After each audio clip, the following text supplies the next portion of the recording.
This episode is brought to you by Accenture. When your advertising operations fall out of sync, everything else follows. Spotify and Accenture are working together to reinvent the rhythm of ad sales, using automation, analytics, and smarter workflows to simplify campaign delivery and access better data across the business. The result?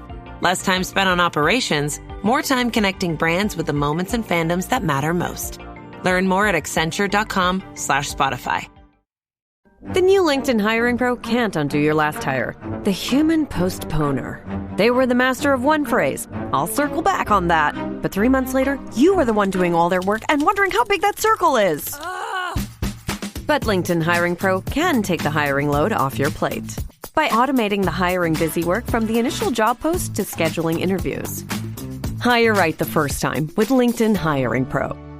Post a free job today at linkedin.com/quality. This podcast is part of the Robots Radio Rocket Club, a program designed to help all podcasts reach their full potential. For information about joining the Robots Radio Rocket Club, check out robotsradio.net. Welcome to Holocron History, Star Wars Canon versus Legend. Join us as we take a deep dive into the lore of the Star Wars universe.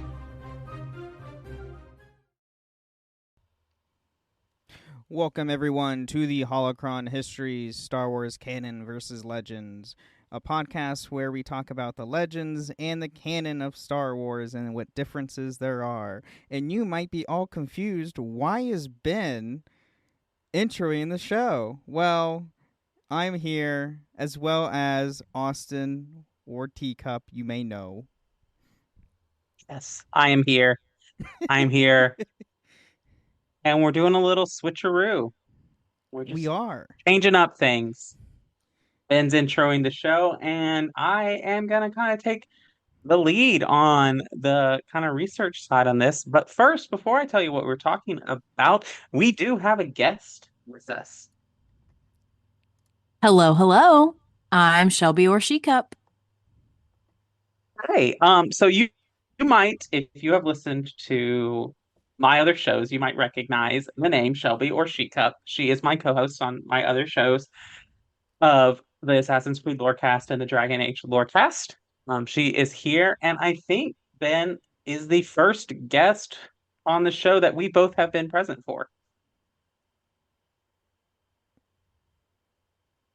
Yes, I think. I think so. Maybe.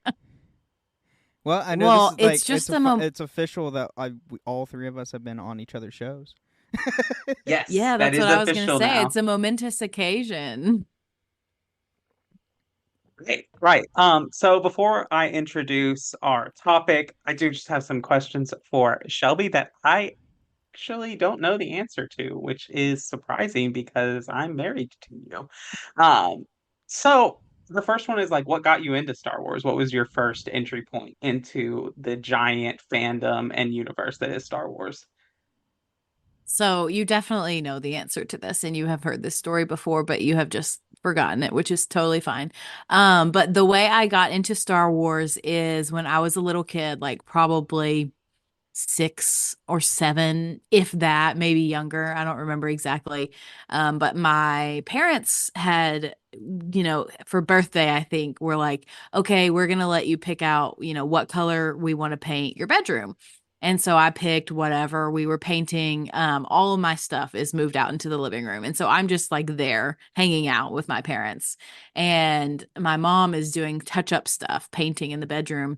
And my dad and I are sitting on the couch, and he's like, you know what? We're going to watch Star Wars.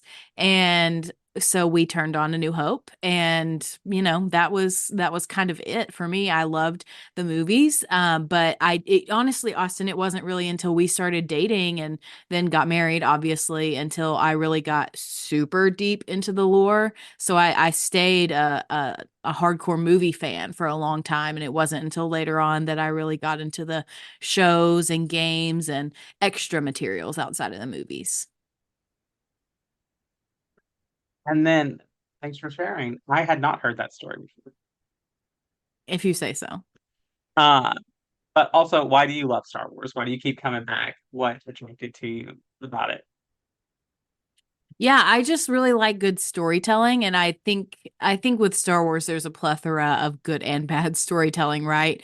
But I think overall the characters are generally really compelling to me.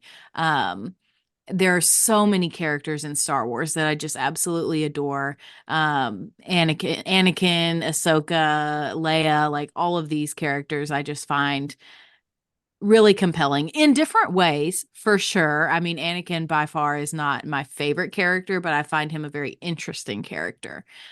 So it for sure is the characters that brings me back. And I think also a big part of Star Wars that is really that people can latch onto is the different factions. Like there's a faction for everyone in Star Wars, whether you're a Jedi person or a Sith person or a Mandalorian person like me, some of us are elite. There's a faction for everybody. Yeah, I definitely totally agree with that. So there's a reason that Shelby is here, um, for this episode. So, for those of you who don't know, this year is the 25th anniversary of the release of the Phantom Menace.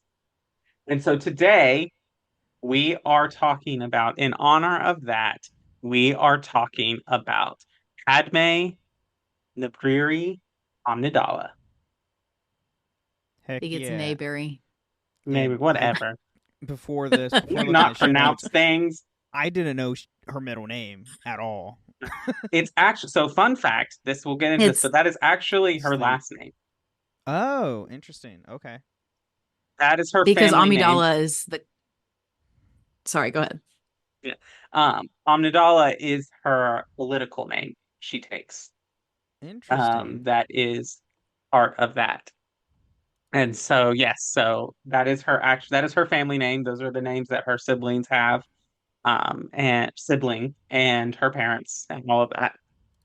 And so, one thing that this episode is going to be a little different, one of the reasons that it's going to be different is there is almost no difference between the canon information for Padme and the Legends information for Padme, because the majority of Padme's stuff is canon and has not changed since the prequels, since the Clone Wars, since all of that stuff. There's a little bit of conflicting information between the two Clone Wars shows. And then there's like an offshoot comic here or there that has like a one-off adventure with Padme and kind of all of that stuff. So if you've listened to the Dragon Age Lorecast or the Assassin's Creed Lorecast, you might be familiar with this format that we're going to do that we call a character deep dive.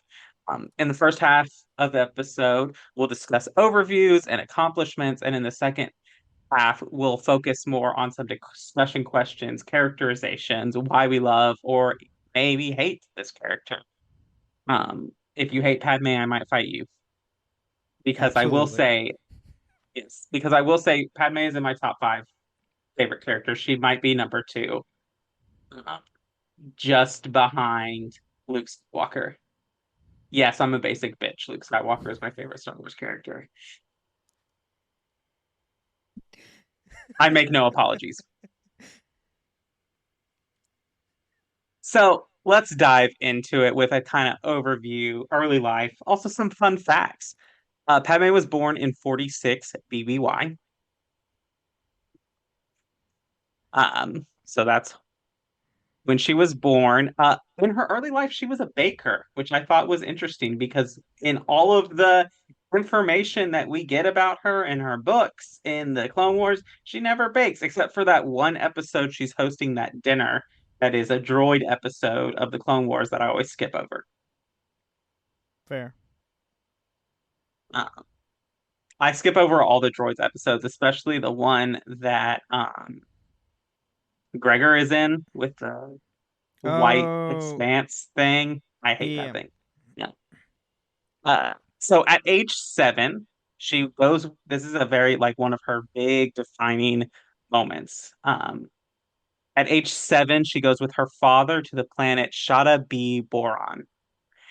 It sounds made up, but the mission would be a complete failure, as the residents couldn't respond to the crisis and they couldn't bounce back. This really shakes Padme, and later would reflect on it, and she would vow that she would try 10,000 times to save one person, which is a pretty big moment and defining moment for her entire life. So, and it's not long after this that she begins her political career at the age of 8. Now, you might be asking, at the age of 8 is ready to start politics in Naboo, in the Naboo culture. This is something they believe that the young should be the ones who lead, that those who are young tend to be more idealistic, tend to try to push forward thinking and embrace change. And so they make better leaders, is the Naboo philosophy. Though Padme, she would work as an advisor in the capital city of Theed for several years. Padme would enter into the election for queen at the age of 14. She ran against an incumbent queen who disagreed basically on the politics of isolationism. So basically, the current queen was like, no, Naboo should stay isolated. We should stay internal. Like, we shouldn't really get that involved in galactic politics. We shouldn't even really get involved in the politics of other planets in our sector, in our system. And Padme runs in like, no, we need to be a part of this galactic society. We need to come in and share our way of life, our knowledge, our resources with the rest of the world or the rest of the galaxy. Well, she wins, and she becomes the youngest queen Naboo had had in a long time. She was not the youngest queen ever elected. This is what she tells Anakin in Attack of the Clones, but she does reflect that she might have been a little immature to be queen. Is one of the things that she reflects on. Does anyone have any thoughts or want to chime in with anything, Shelby? You are quiet. Oh, we can't hear you.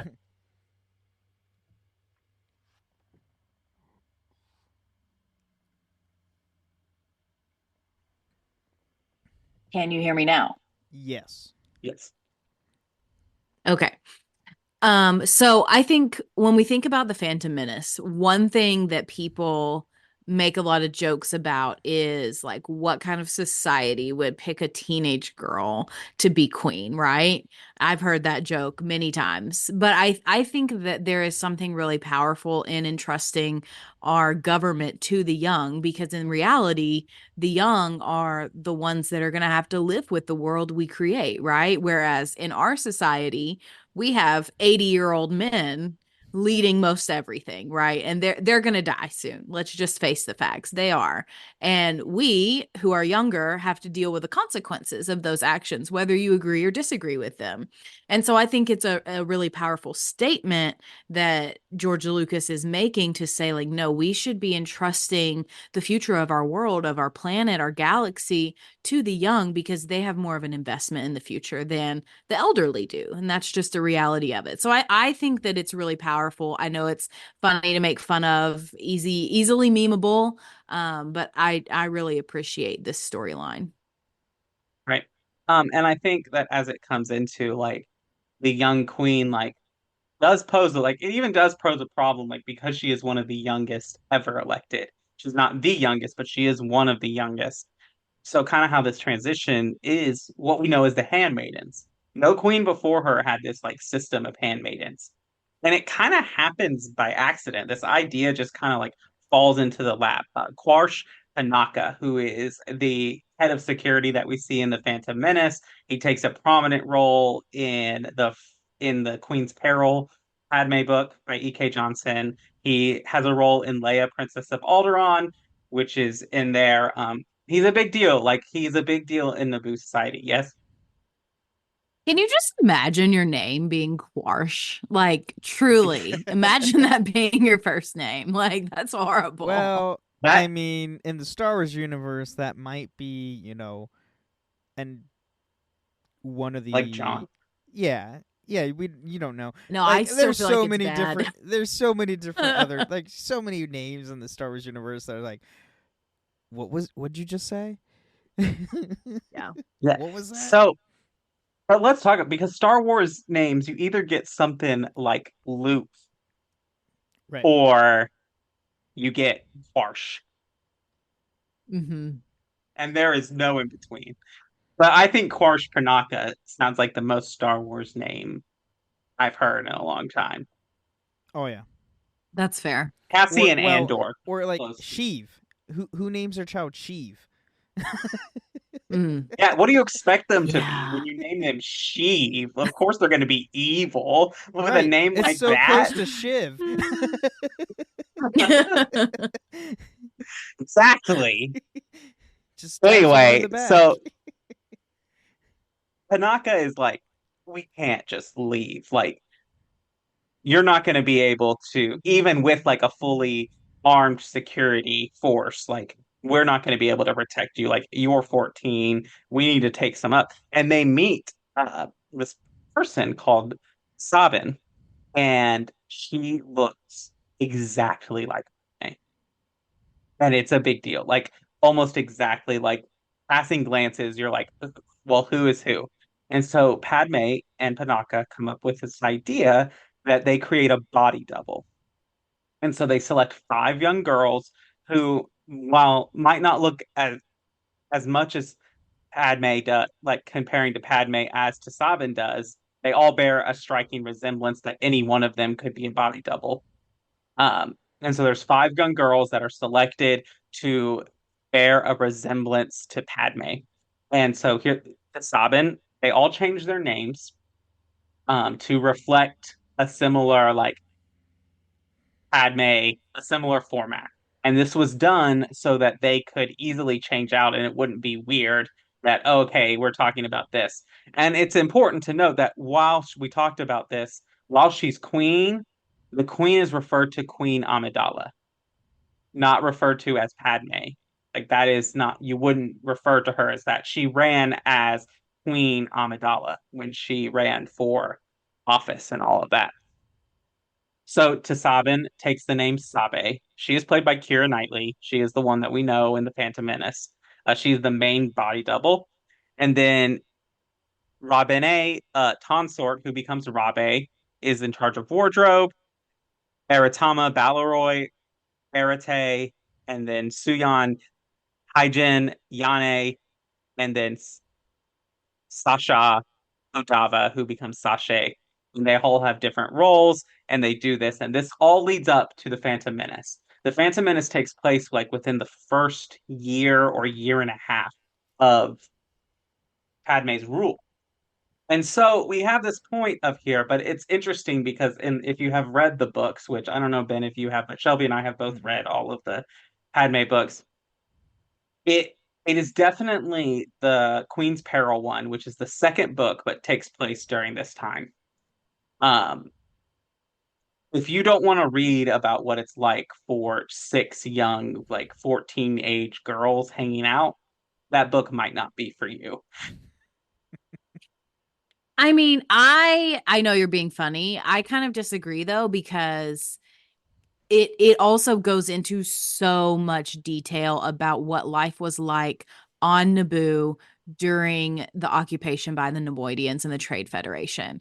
And so you get a lot of context to the movie. So while teenage girls may not, be your favorite subject matter, that's totally fine, but there is a lot of really great Star Wars content in it. And also, I don't know. I just really like the book, and I know we'll talk about the books later, but I think there is something really special about a book going into like the everyday life, maybe not everyday lives, but because these girls are not ordinary by any means, but going into the lives of teenagers, especially teenage girls, and we don't see that often in Star Wars. And so I do appreciate it.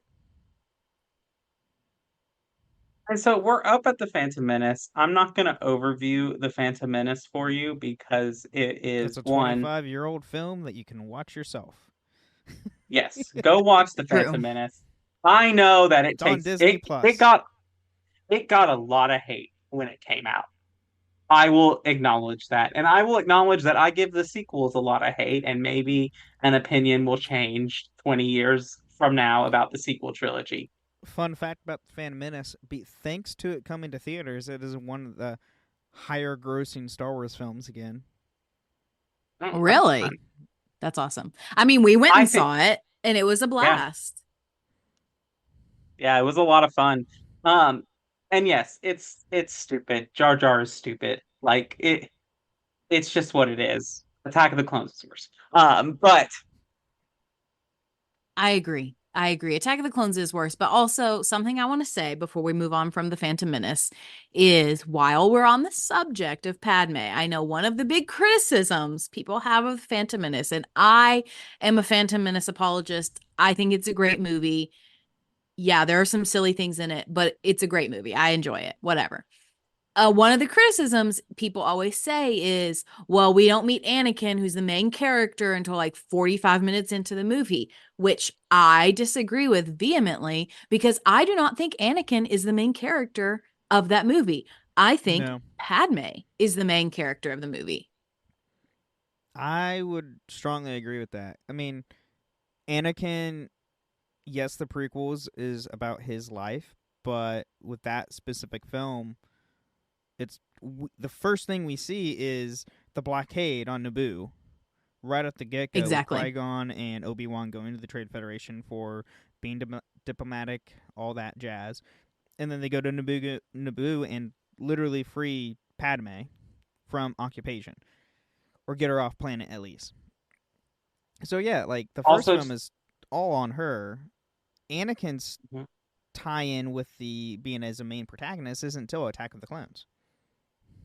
Mm-hmm. Yeah, I totally get that. And I think I will just point out that there's another Star Wars podcast that I need to get back into listening to, but I listen to. It's called the Star Wars Minute, um, where they basically each episode they take a minute of one of the movies and analyze it in excruciating details.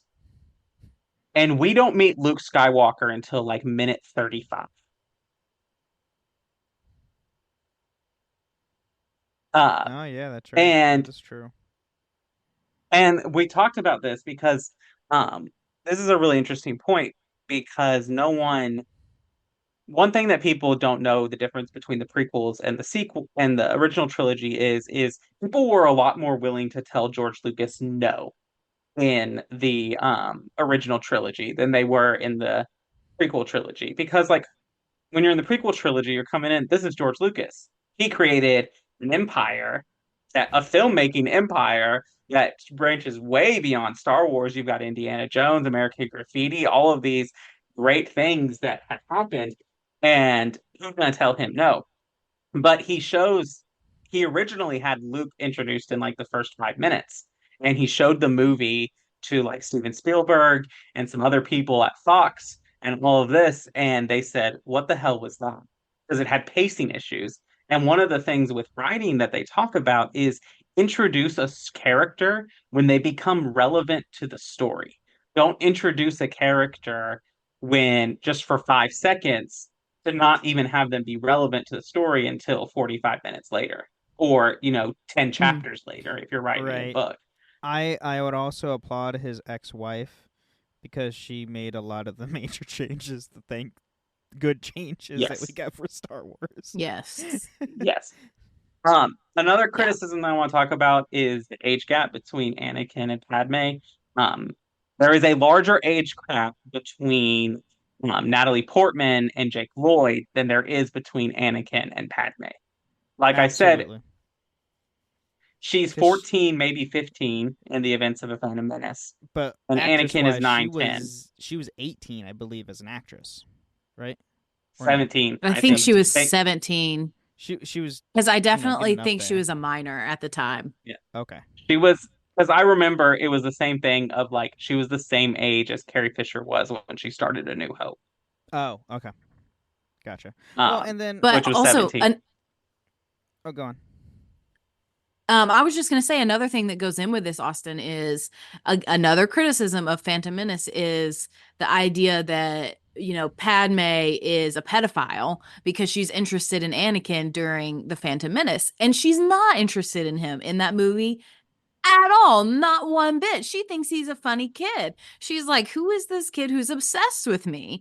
He's the one that, is obsessed with her at the beginning. And then after the events of the movie, they separate and they don't see each other for 5 years.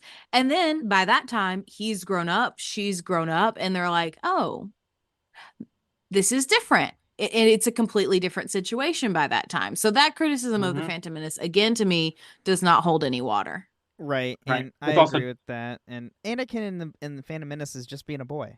Like, what yeah. Yeah. boy never had a crush on an teenager or anything, or actress or anything, or comic book fictional character growing up? Like, hello, Look, everybody had them regardless of gender. That's just I Yeah. how the was human brain works. I was 7 when the Phantom Menace came out. Because it was 1999, and I was only like 2 years younger than Anakin, and I had a crush on him. So like what? Right. Right? So, Exactly. But and I that's mean, the thing about it is that Padme, especially if you read the books in those points, she's way more concerned, like, and focused her attention on the people. She sees Anakin and she sees like the plight of slavery and like feels a lot of compassion for that. But she is much more focused on who the heck is this Qui-Gon guy and why is he so like reckless? right. I will state one. I keep saying saw this meme on TikTok. It was from a scene from Transformers 4, where Mark Wahlberg's daughter was dating some guy. And it's like, you never heard of the Romeo and Juliet clause in Texas law? And people were like dubbing that with Anakin and Padme. And it's like, that's a thing. And it's like, that's a thing? It's like, yeah. Just freaking, it was just First of funny. all, terrible, terrible couple to base yourself on. Second, Right. still bad. Doesn't matter. Anyway, Right. so after the Phantom Menace, after all those events with the Naboo blockade, we get the Battle of Naboo, Duel of the Fates. Anakin blows up the droid control ship, and it's all happy, and we get the celebration parade. Padme serves her terms, and during this, after the occupation, one thing that ties in later into the Battlefront 2 games is Padme and Panaka like work together to sponsor and plan a defense plan for Theed should a droid army ever come back. And basically, what they create is an ion pulse that goes throughout the entire city of Theed and would disable any droids or technology in the city of Theed. And if you have played the Battlefront 2 campaign, the 2017 Battlefront 2, um, if you've played the campaign, you go to that mission, and this ion pulse is never used until after the Battle of Endor, and it is used by Leia Organa. Yeah. It was awesome. Yeah, it was pretty awesome. That was a fun mission. This decision, though, is highly controversial with the Naboo public. Um, Padme's father, included in one of these, would often argue with Panaka. We get some argument scenes in the first Padme book called Queen's Shadow, and they just disagreeing, people thinking that it was too aggressive. Where Panaka comes from the point of like we were almost wiped out from oppression. Like there are two sides to this, and I think this conversation really affects Padme's character. And we'll talk about this in the Clone Wars a little bit. Um, just that Padme is like she is I would call her a strict pacifist, but not at the expense of the people she's supposed to be in charge of.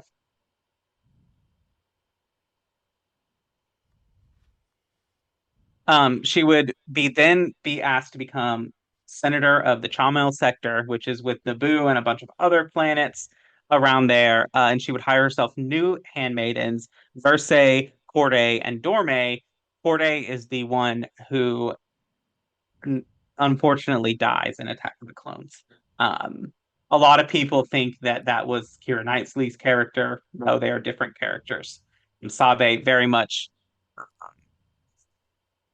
lives up to this. And it's during this time she has a hard time becoming like starting and getting established as the senator. She has a hard time getting her feet in because the Senate doesn't trust her, which, makes sense. Like if you were a politician and in comes this queen who basically ousted the president of the galaxy because she called for a vote of no confidence and then established their senator as Supreme Chancellor, I wouldn't trust her either. Yeah, I think that's fair. I also just kind of wonder, like, when she becomes senator, I mean, I guess she is public about her role as Queen Amidala. But I wonder if that was not a conversation that was had. Like, should she be public about her role as the queen, or should she kind of keep that under wraps when she becomes a senator? Like, does everyone in the galaxy know? Yeah, I think that what it comes to is that she keeps the name Amidala when she goes to the Senate. And I think that's to kind of protect her family back on Naboo, Mm. of like not have things tied to them and to her. And still kind of as that role of Amidala. Um, and like her handmaidens this time are not really body doubles, except for Corday, kind of. They more are intelligence operations. And that's one of the things about the handmaidens that we didn't talk about. They're not just trained in there to like be stand-alike and look-alikes. They're all trained in combat. Panaka teaches them how to use blasters, how to fight, how to defend themselves. They're trained in technical skills with technology and hacking and all of these things. They are spies. Not they are body doubles and they are spies, and that's kind of what they are here for Padme as well. However, after some like maneuvering and kind of getting herself established in this book, uh, she makes friends with two very prominent senators, one from Chandralia and the other from Alderaan. And of course, that is Mon Mothma and Bail Organa. And Shelby has a comment about Bail Organa. I don't really. I just think he's the best Star Wars dad that we've seen as of yet, including Din Djarin. I'm so sorry, but he is an amazing father. Oh, Bale is a fantastic father.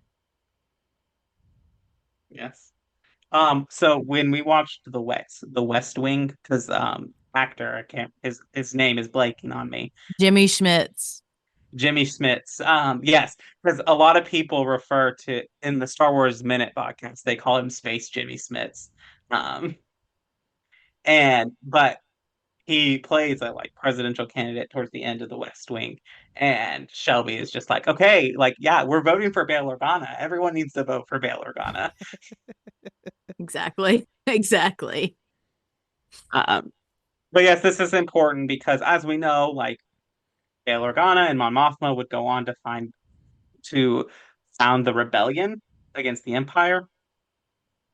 And I think like these early relationships shown that had she survived, Padme would have started the rebellion herself. Oh, Like there would have absolutely. been like there's a lot of debate that Bail and Mon Mothma have on like should we do this? How should we do this? Padme would have been the one who would have said, who would already be doing it while they're discussing, let's do it. Oh yeah, Which yeah. She would have we'll gone talk about one of full the reasons force. why, yeah, why one certain Supreme Chancellor would want her out of the way by the time he established the Empire. So we're at the events of Attack of the Clones, which obviously we have the infamous pair scene between Padme and Anakin. We have the creepy fireplace, dark lit, stalkery conversation, the I don't like sand conversation, lots of stuff. Shelby just has a note here, discuss Padme's new relationship with Anakin. Well, I already did that, so. Hmm. I only have one comment: is I liked Attack of the Clones. It's just it's just the prequel series as a whole. The writing was just bad. It was the It could have writing. taken another. It could have used another pass through. Oh, Like, I think the absolutely. bones are good, but it needed some more revisions. I agree. Like, But and and I go think the ahead, Ben. actors did phenomenal job on what they did and what they had.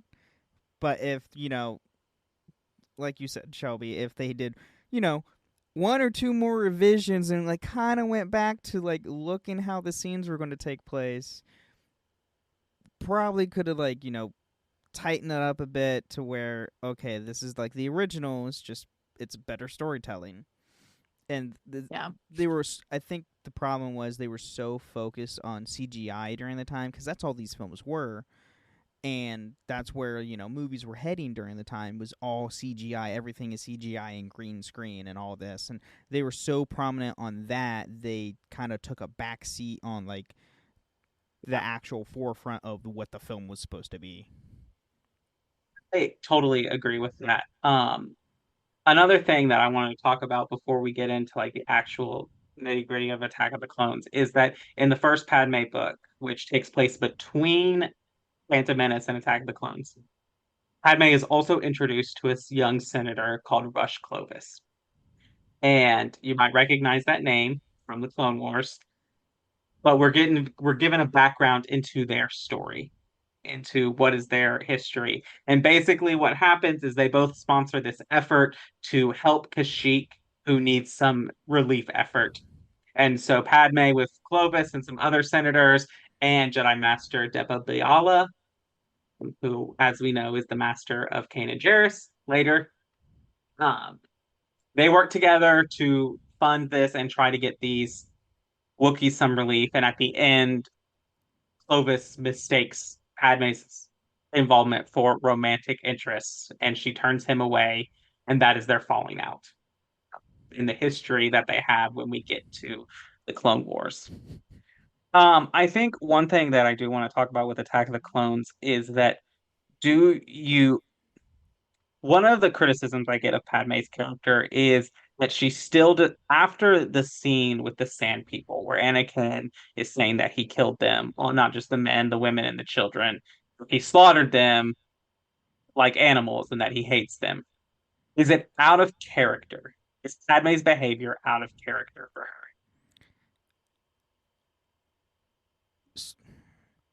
I would say it's a mix of in between. So how she responded, she was probably so taken aback of everything that was going on and everything that happens. But then there's also a part where, yes, it's also out of character for her because what we see later, what they do with her in the Clone Wars, she's very outspoken, and I'm assuming the book, she's very outspoken to her, and even what we get in Phantom Menace, the previous film, she's very outspoken on things that matter with the innocent. So her, taking a kind of a backseat is out of character for her, but there's also the fact that a lot was going on during when all this was happening as well, to where she probably didn't even know how to respond to it. I kind of have to disagree with you a little bit there, Ben, because I do think that she is being outspoken and like caring for the people around her, because at the end of the day, the person she cares for most is Anakin.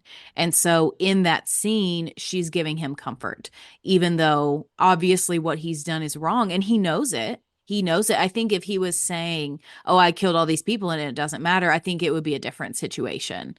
But he knows it's wrong and she's comforting him and she's trying to help him through his grief, because she does care about people, and he is the person that's right in front of her that is clearly having a mental breakdown. And so I don't think it's out of character for her. Unfortunately, we don't get, more follow-up information like what happened next. Did Padme encourage Anakin to like do some soul searching or repentance in some way? That I think would be super in character. Now, if she completely just forgot about it and didn't ever revisit it ever again, now I do think that would be out of character for sure. That's fair. Yeah. And I just want to point back. One of the reasons I asked this question is that I don't think it's out of character solely because of the quote I read earlier that she would try 10,000 times to save one person. And she can't save sand people. They're gone. had she been there, she would have done something maybe to intervene and keep Anakin from doing that. But as she's looking at, she can't do anything for the Sand People. She can't do anything to help them or save them. But what she can do is try to comfort this hurting person and keep him from walking further down this dark path, which unfortunately in the end doesn't work out, but that's an entirely different subject. So this is the exciting part because this is where we get outside of the books. This is where we get the most Padme content, which is the Clone Wars episode. Obviously, Padme takes features in a lot of episodes with Naboo. She's in an episode about the blue, whatever the blue virus thing is. Yeah. Um, she's in an episode where another senator, Senator Chuchi, she has her sister is kidnapped by the Trade Federation, and she does that. There's an episode where she goes and meets with separatists, where we meet Lux Bonteri.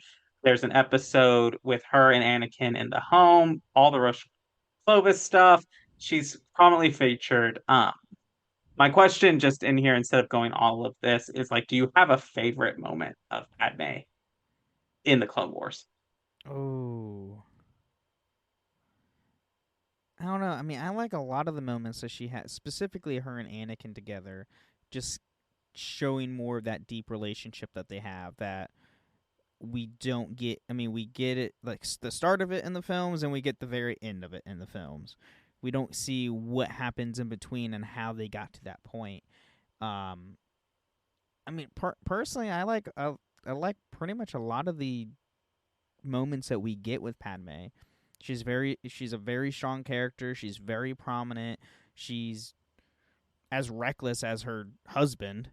Uh, so, so I mean, I like a lot of her moments, especially like even the moments with where she and Jar Jar goes to the Separatists on New Mornian and get in a bunch of trouble, and somehow Jar Jar always gets out of the thickest of issues. I don't know how. Just him being a comedic character, I guess.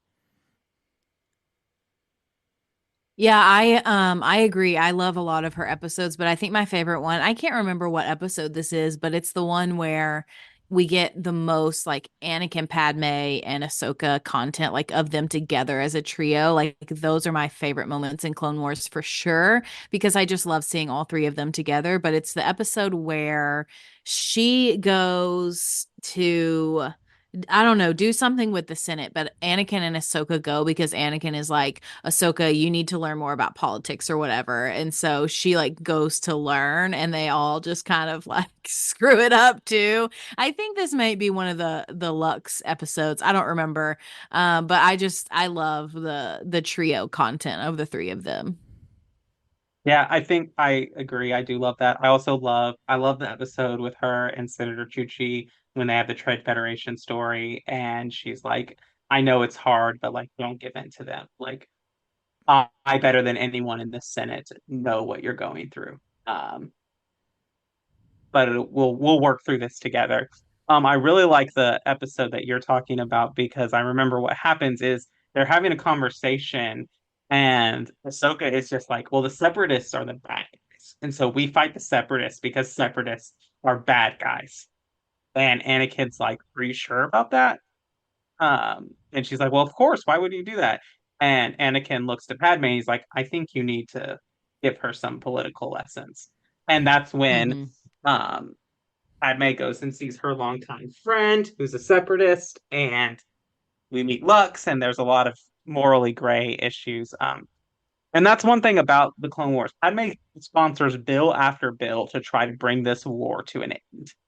She does not support the creation of the clone army, but when the clone army is created, she fights for the rights of clones.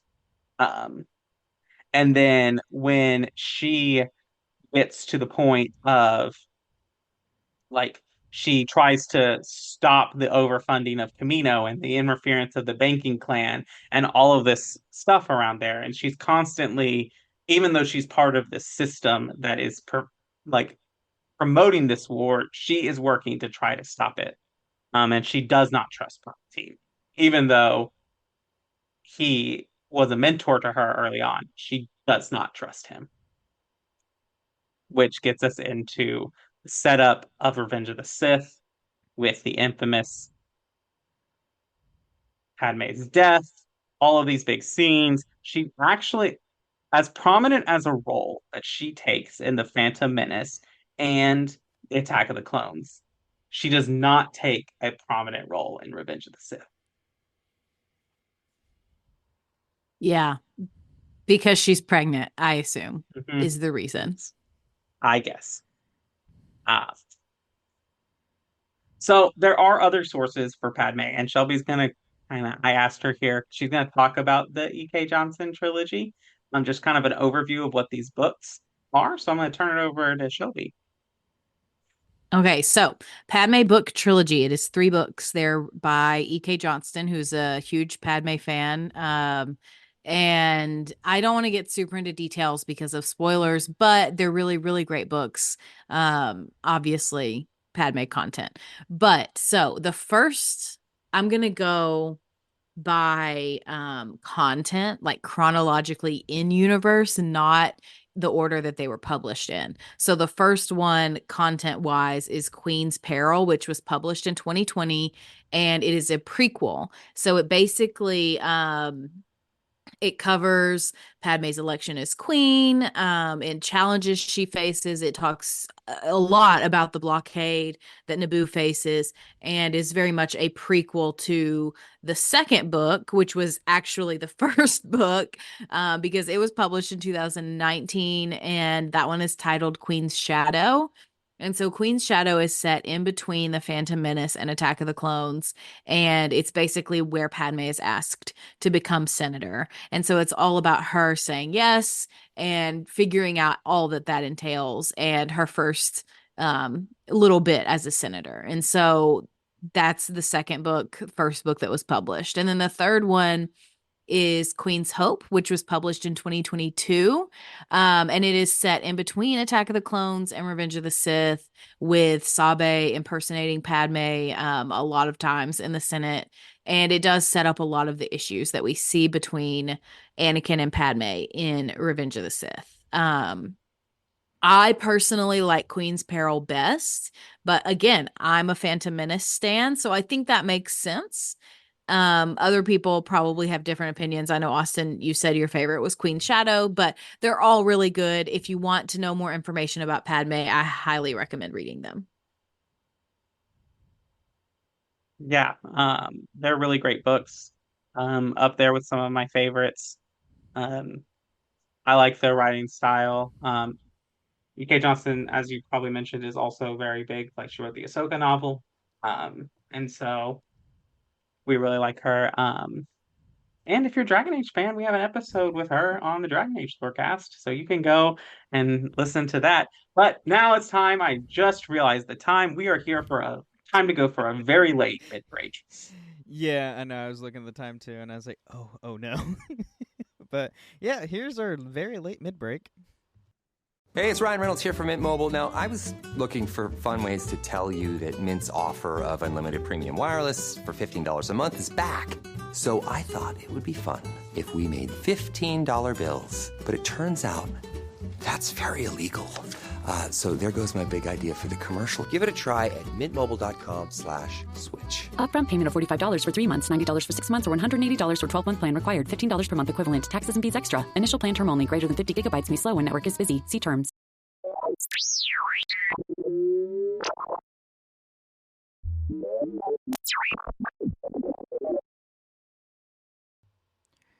All right, welcome to the middle of the show where we talk about everything with the podcast. This has nothing to do with the lore of Star Wars. Here, we want to thank all of our patrons. Thank you so much for supporting us. And if you want to become a patron, you can go to patreon.com/holocronhistories, where you can get ad-free episodes or even join us once a month on the show itself. And our patron episode is next week. So if you want to go and join us next week, a topic of your choosing, go to patreon.com. I know Kodojo will be joining us, so who knows what we'll talk about. I'm kind of hoping High Republic stuff because that drops in the next 2 weeks. So super excited about that since we got new trailers for it. Other than that, you can also support us on Apple and Spotify. You leave a 5-star review on Apple with some words we'll read out loud on the next time on the show, as well as a nice Spotify comment, which we actually, fun fact, we have quite a few to go over. We have some from our last episode of the Techno Union. We have Shaggy asking, could you do an episode with the zombie Star Wars books? Debatable. I thought that was a comic line than a book series. Is there books on the zombie stuff? I don't know if there's books, but there definitely are comics. They might be comics. Who knows? We have Zachary asking, can you please do an episode for people who want to start playing SWTOR? I'm always open to talking about SWTOR. And then Scarecrow asked if check my mic setting. Yes, I understand there was some issues with my mic going on only the left side rather than both. I got a new audio interface for my voiceover stuff, so I didn't have it attuned correctly with my computer. But I do now, so that's all good. And then we do have some back on our first episode, actually. If I can get all the way back to the first episode. We've done a lot of episodes.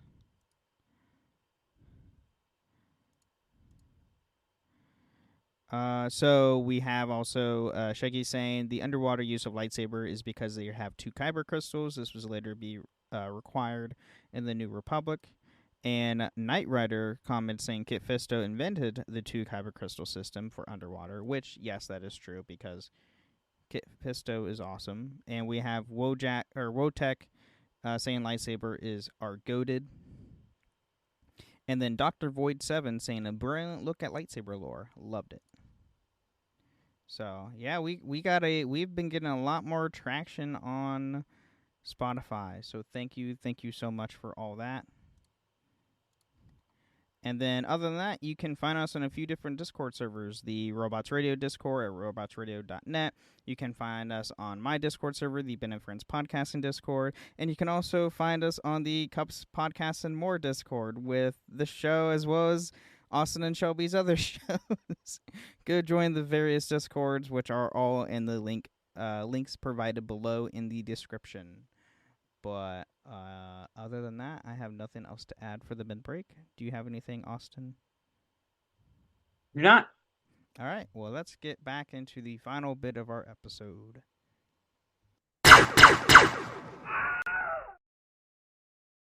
I wrote a little song to remind you, Choice Hotels get you more of the experiences you value. The Cambria Hotel's got it all. A rooftop bar, have a ball. Cocktails up here feel just right. Is Cambria amazing? All right. Bring a date, your team, or even your mom. Book direct at choicehotels.com. See you on the roof.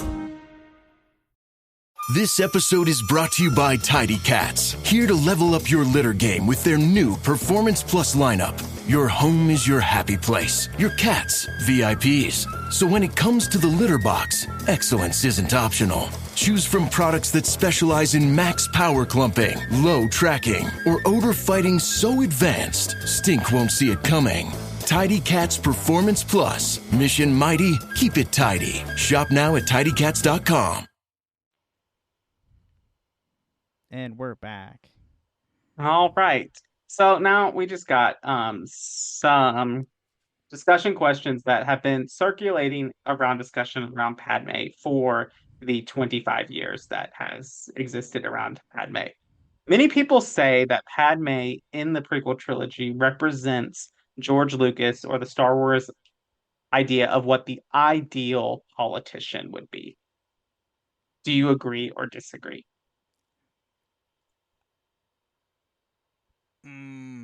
So I don't like politics in general, so it's a very hard question for me to answer. So, I mean, is there really I don't know.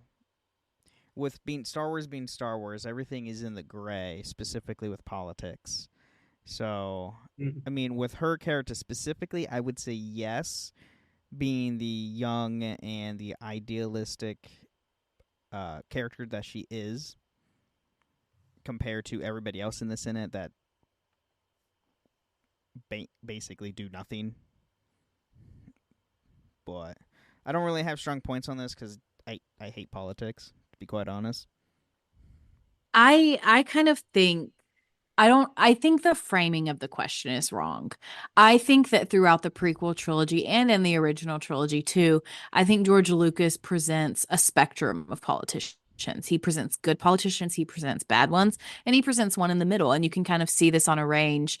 Like, obviously, Palpatine is the worst of the worst. Like, obviously. And then you have people like Clovis. You have people like Newt Gunray who are categorically evil, bad guys, but they're maybe not as bad as Palpatine, right? But then on the other side, you have people like Padme, who I do think is closer to the like perfect side of the scale. But then you also have people like Mon Mothma, who arguably makes some bad decisions, right? But like she's still obviously on the quote unquote good side. So I think he's presenting more of a spectrum, more of a range rather than, okay, this one's good and this one's bad. I think it's a lot more complex than just good or bad. Agreed. I agree with that. All right, moving on to the next question. Another criticism that Padme has come under is being over sexualized, especially in Attack of the Clones. Similar to criticisms that Carrie Fisher and Return of the Jedi got with Hutt Slayer Leia. Do you agree or disagree? I do have thoughts on this one, and I think I disagree. I do not think she is overly sexualized in the same way that Leia is. Like, obviously, Leia is very sexualized, and not only is Leia sexualized, but Carrie Fisher was sexualized too. It's just a reality of the 70s. Like, it is just a reality of it. But I don't think that's as true for Padme. And I feel like Padme is much more, I wouldn't say she is like a female gaze character. Because like she definitely still, there are some, you know, maybe some problematic things with her characterization, but at least with her costuming, I think her costuming is for the girls. Like, I can't even begin to tell you what it was like as a young girl growing up when the prequel trilogy was coming out and Padme had all these different outfits, like fashionista, right? Like she has so many amazing outfits, and some of them for sure are more risque than others. And I think that's okay. I don't think it's bad to be sexual, to be risque in general, I think is what Padme is doing rather than like she has to perform this sexuality the way that Leia has to. And I think it's a very, very fine line. Yeah, I would agree because I mean, out of all the films, it's only in Attack of the Clones towards the end of the film is where we really get that like quote like risque style outfit. But even then, it's not like Hutt Slayer Leia, where it's gold bikini. That's literally what it was. With Padme's outfit, it was literally a tactical choice for like combat. It was more Right. Yeah.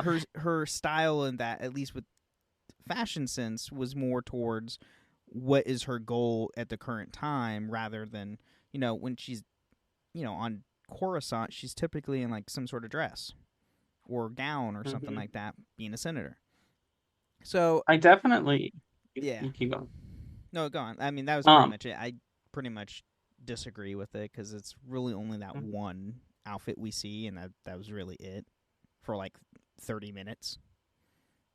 Yeah, I think it's the reason people focus on Padme is because she's much more prominent. But I think there are other issues with this in Star Wars that we need to talk about, like Ahsoka's tube top, especially, and even just like Ayla Secura, who we all love and everything. Like she exists for maybe a total of like 5 minutes total screen time across the entire the films. And so there are other things to bring up in this point. And so I think you're focusing on the wrong vein for this one. There are other points in Star Wars that we probably need to talk about via this. Um, Another thing is again Padme and Anakin's relationship, which a lot of our next questions are going to focus on this. Uh, while I would argue that they are indeed a tragic love story, that is their literary function that they serve, is a tragic love story. The internet calls into question the authenticity or if they are actually in love. So, do you believe that Padme and Anakin had true love? I would say yes I in the bel beginning, especially with Dave Filoni and doing the Clone Wars, really exploring their relationship on a deeper level. Yes, they were definitely in love with each other for sure. But when it getting towards the end of getting towards Revenge of the Sith and with War, with the Clone Wars, I think it was warping Anakin. You can see him going down the path during the Clone Wars series to where his love was turning into something else. I think that they think that they're in love. I wouldn't go so far as to say that they're not in true that it's not true love. I just feel like they are both really young and they really are each other's first real relationship. And, for Padme, actually, first and only real relationship, right? For both of them. And so I just feel like they don't know what true romantic love should look like. And so, it's hard for me to say, yes, this was true love or no, it wasn't true love, because I don't think they know what that really even looks like. So it's you're saying that's like a high school relationship. Yeah, I think so.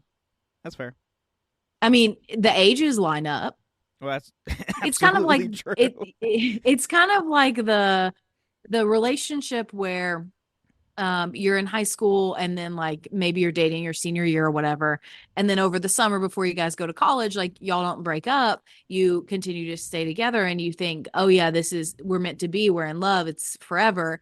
But usually something in college happens where you're like, maybe this relationship has run its course.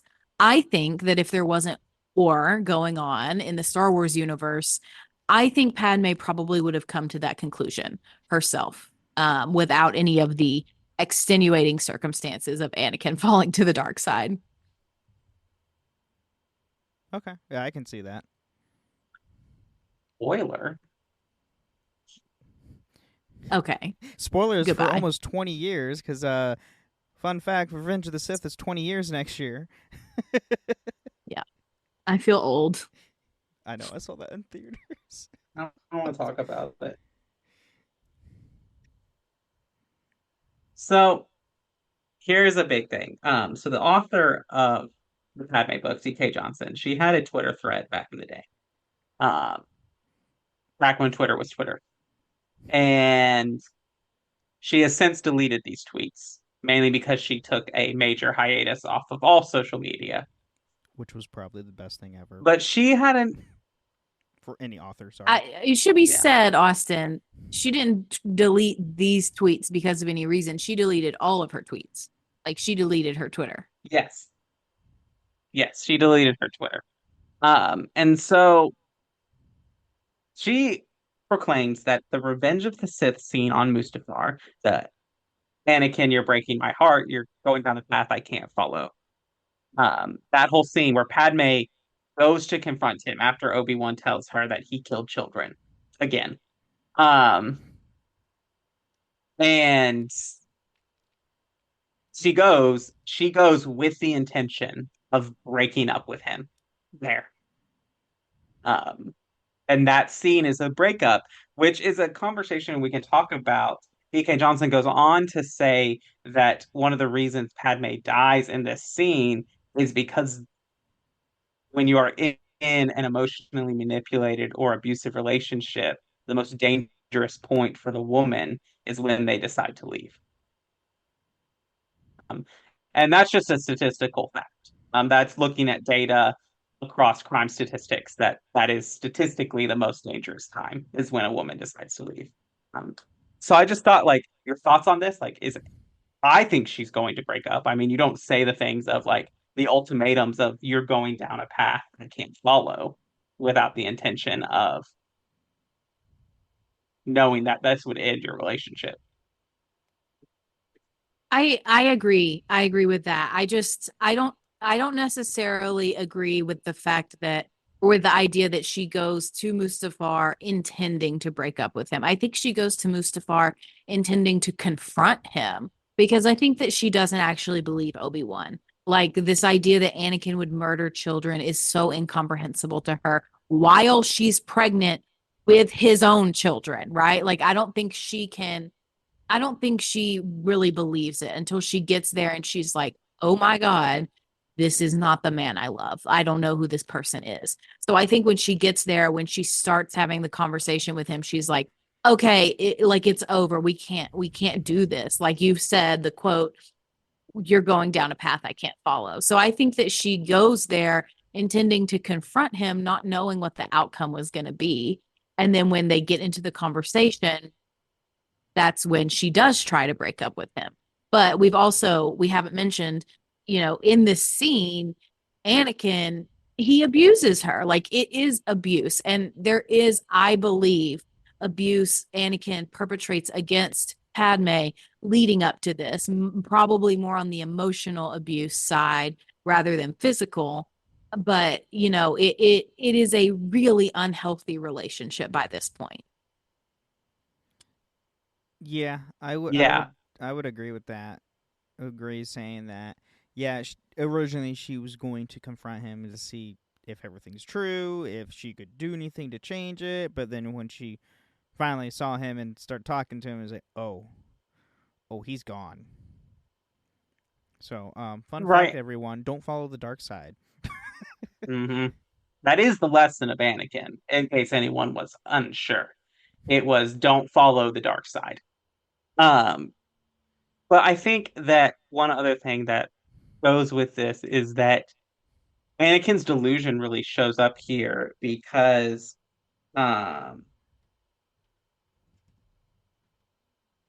she says to him, like, she's saying all this stuff, and he's like, no, this isn't important. Like, my new powers can save you, or whatever. And he doesn't believe that Padme would ever, like, willingly leave him. He doesn't believe that she's doing this or any of this is the end until he sees Obi-Wan. And he's like, oh, here's the real reason. Like, you want to be with Obi-Wan. Then the jealousy takes over. And everything happens there. Which brings us to what I think is probably the most controversial thing of the entire prequel trilogies, which is Padme's death of a broken heart. This has led to many critiques of the prequel trilogy, and like this makes no sense. I've seen fan theories trying to justify this. How do we feel about Padme's death? Well, I wrote in the notes that I hate it. So there's that. But no, I feel like this scene is so beyond any kind of like logic for this universe. Like you have all the technology in the world. You have droids who are assisting in childbirth, and she's going to die of a broken heart. Like it makes no sense to me on that level, but also on the level of like, we're talking about Padme here. We're talking about this person who is going to stop at nothing to make sure that people are taken care of. And you're going to tell me that this person gives up? You're going to tell me that the person who fought everything for her country, for her planet, to get out from under the blockade of the Nemoidians. You're going to tell me that this person who traveled to multiple different planets to, get with Qui-Gon and Obi-Wan, like to Tatooine, who did all of that stuff there. You're going to tell me that this person who became a senator, who struggled against the perceptions of her and changed, single-handedly changed the opinion of the Senate about her. You're gonna tell me she gave up on living? I don't believe it. I just don't believe it. I think there are so many different storylines that could have been pursued here that would make way more sense. And so to me, I'm just like that it doesn't make sense. And frankly, I will add, I think that it is rooted in sexism because we're just going to sideline this pregnant woman, this woman who's a victim of domestic violence. We're just going to sideline her because we know she has to die anyway. And to me, it's like, this is a really disappointing turn for George Lucas to take because I think that it's rooted in laziness and sexism. And it's unfortunate because I think that he's done a lot of great work with representing female characters in other areas and even in these same movies. And so I find it frustrating. I hate the ending. And whenever someone dies for no reason, I call it the Padme treatment. Just personally, I do that all the time. So those are my thoughts. Yeah, I didn't like her death at all either. Like Shelby said, like they could have gone so many different routes with this, and the like they could have explained it so much better. It's like, oh, she, had troubles because Anakin choked her out with the Force, or Palpatine was like. I don't know if it's theories or if it's fact. I can't remember anymore. There was like theories going around. Oh, Palpatine was sucking her life force, making letting her to die to make Anakin go down the dark side, and all that jazz. Like there's so many better ways than just, oh yeah, my heart was broken, so just take me out, coach, kind of a thing. Yeah, and I think that like you're right. There are so many different avenues that could have gone. Like even just the avenue of she died in regular childbirth would be believable to me because people die in childbirth here in our world every day. Like it is a very common thing that happens. But even then, there are still so many more creative avenues. Like even today, I just thought of this idea because I was looking at the notes and I was like, you know what? How cool would it have been if they had written the story as to Padme has one of the handmaidens die in this last battle, like maybe a handmaiden goes with them, whatever. They fake her death with the handmaiden, and then she lives underground and starts the rebellion with Bail and Mon Mothma, and that's her story rather than killing her off. There are so many ways that this could have gone, and so it's unfortunate that, it is what it is. Yeah, and I think that like even the faking of the death of like Anakin is even just so without even like a proof of body, Anakin is so ready to believe Palpatine when Palpatine is like, no, you killed her. And like even Sabe doesn't believe that she died of like random reasons. She goes on and investigates and says like, no, someone killed her. There's no way she just died. Padme Amidala wouldn't just die. Well, we're gonna go find out, and that leads her to Vader. Yeah, and we get that in the Vader comics. That's what I was going to bring up. The Vader comics, we have Vader with Sabe literally going on this entire journey, and Vader is constantly reminded of his past with not only just Padme, but they revere Anakin as a child because he was always with Padme during the occupation and leading her on the path to where she became. And yeah, and I remember seeing the comic strip where it's underwater in of Naboo, and they have a whole mural of the ceremony at the very end of the Phantom Menace, and Vader just like crushes it all down to the face of the planet surface. Right, and like it just comes to a point of like Padme's death. I think that even just like by having her die, they created their own lore inconsistency, which is the fact that Leia says that she remembers her mother. And like maybe she is talking about Brea Organa, but it's very clear in the moment that like when her and Luke are having that conversation in there that she's talking about her birth mother. And we know from canon that Brea lives on she dies on Alderaan when it blows up. Um, so I just think that like if they had had her staying alive, that would explain like how Leia has a memory of her. I think the only lore inconsistency that would create is like if Vader had even an inkling that Padme was alive, he would stop at nothing to find her. Um, but if they, like Shelby said, faked her own death with one of the handmaidens, he would have known that. But I even think that like Palpatine forbade like Vader, Anakin from going to her funeral. Like he is not there on Naboo. Yep. Well, it's kind of like it's not. It's implied that he was like during her funeral. He was probably being like constructed cyborg, everything that was going on because we got those split scenes between the funeral scene and him becoming a cyborg and everything. So we just don't have that information to where was he already Vader by the time the funeral happens, or was he in the process of becoming Vader? But they also like they put like sandbags and stuff in her belly to fake that she's still pregnant when she dies to like convince the world that this child died with it too. But anyway, last question: do you hate Padme? Why? I mean, it's pretty simple. I think all Well, of us are gonna say we love her. exactly.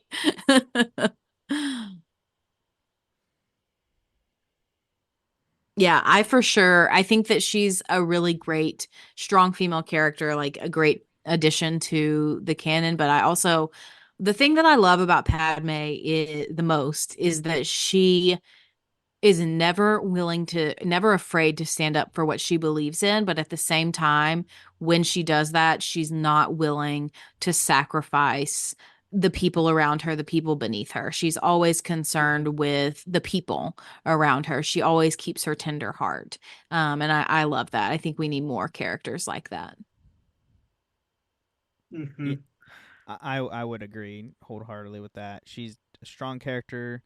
She's will go in any situation that she believes in wholeheartedly, even if it needs to be her being completely reckless half the time. Just like her husband would have been during the Clone Wars, where he went in completely, half-assed and running and made up stuff as the goes. So, yeah. I think I agree with all that, and like to echo kind of like what all of you all have said, I think that Padme is an example or a great example of that you can be assertive and confident and stand up for what you believe in, but like you said, you don't have to sacrifice your position to do that. And I think that's a good reminder. Um, I think that Padme serves as an example that like without her, the Galactic Republic lost a moral compass for the Senate. Uh, just kind of that point of like always pointing back to like what they need to do. And like obviously she's a talented speaker and a talented politician and all of those things. But at the end of the day, I think the reason that I love Padme so much is that she's a leader who inspires people because she inspires people by convincing them or showing them that she cares for them. I mean, there's that great arc in the Clone Wars when she's trying to fight for a bill and she doesn't know how to like it's early in her career and Bail Organa gets injured and he can't give the great speech and everyone's expecting him to give the great speech and they're like, okay, well, Padme, you have to do it. And the way she does it is she brings her handmaid in and she has her talk about how the war has affected her. And it's a great moment of Padme and her character where she says like, we need to remember that like we make decisions that don't just affect us, that have consequences on people far out in the galaxy. And that's why I love her. But we are way over time. Um, yeah, this so is gonna be a long episode. So, any, thank you everybody for that. yeah. Shelby, we do stuff. You want to tell people about it? Yes, I can do that. So Austin and I co-host 2 podcasts that are currently putting out new episodes. The first one is the Dragon Age Lorecast, all about the lore of Dragon Age. And then the other one is the Assassin's Creed Lorecast, which, as you can guess, is all about the lore of Assassin's Creed. And you can find us in all of the same places that you can find Holocron Histories, obviously, in our Discord server, the Cups Podcasting and More, and in Robots Radio. And I'm pretty sure that we are in, I don't think we have a channel or anything, but we are in the Ben and Friends Discord too. So check us out. We have a website called cupspodcasting.com where you can get merch and all kinds of awesome things. So check it out. Yeah, that's awesome. And thank you, Shelby, for joining us this week. It was great. And everybody, thank you for listening to Holocron Histories. And may the Force be with you.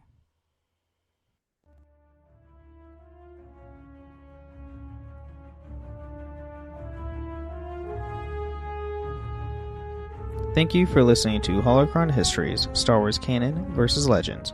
You can find us on the Robots Radio Discord at robotsradio.net, the Ben and Friends Podcasting Discord, and even at the Cups Podcast and More Discord. You can find us on Twitter at SWHoloHistories, and even email us at holocronhistories@gmail.com.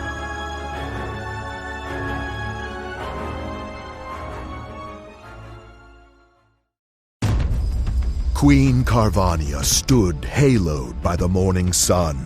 An army hung on her every word. My champions, I have sold my chariot on Carvana. 'Twas a lovely SUV, an inexplicably queenly offer. They're even coming to the castle to collect it. Tonight, we feast! An offer you can feast on. Sell your car today on Carvana. Pickup fees may apply.